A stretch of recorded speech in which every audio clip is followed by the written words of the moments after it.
నమస్తే. 2026 మాస ఫలితాల్లో మే మాసంలో తులారాశి వారి ఫలితాలు ఏ రకంగా ఉన్నాయో తెలుసుకుందాం.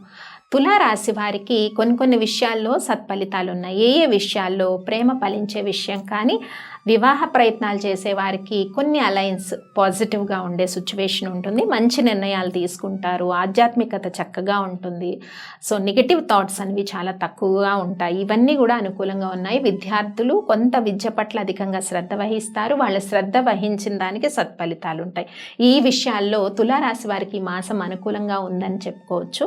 కానీ కొన్ని విషయాల్లో జాగ్రత్త తీసుకోండి. ఆరోగ్య విషయాలు ఈ మాసం అంతా కూడా చిన్న అనారోగ్య సమస్యలు, మానసిక అలజడి, ఒత్తిడి, అలాగే వర్క్ చేసే చోట కూడా పై అధికారుల నుంచి కొంత మనస్తాపం కానీ, సడన్గా ట్రాన్స్ఫర్స్ కానీ, ఇలాంటి సిచ్యువేషన్స్ అన్నీ కూడా ఉంటాయి. కుటుంబంలో కూడా చిన్న కలతలు ఎక్కువగా ఉండొచ్చు. వివాహమైన వాళ్ళకైతే కొంత భార్యాభర్తల మధ్య చిన్న అపార్థాలు, వివాహం కాని వారికైతే కొంత సోదరిమణులతో కానీ, లేదా అంటే తల్లిదండ్రులతో కానీ ఇలాంటి చిన్న మనస్పర్ధలు ఏర్పడే అవకాశం ఉంది. కాబట్టి ఈ విషయాల్లో జాగ్రత్త తీసుకోండి. ముఖ్యంగా ఈ మాసంలో సంతానం కోరుకునే దంపతులు కూడా కొంత జాప్యం కనిపిస్తుంది, కానీ వివాహ ప్రయత్నాలకి అనుకూలంగా ఉంది.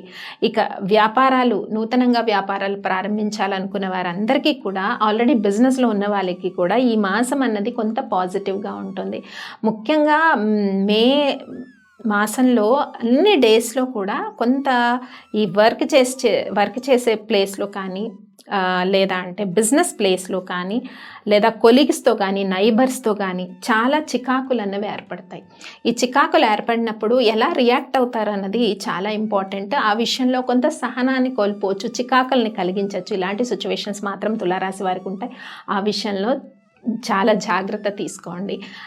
ఈ తులారాశి వారికి మరి మే మాసంలో చేసుకోవాల్సిన పరిహారాల్లో ముఖ్యంగా వెంకటేశ్వర ఆరాధన కానీ, గోవింద నామాల్ని పఠించుకోవటం వల్ల కానీ మంచి ఉపశమనం అయితే లభిస్తుంది. స్వస్తి.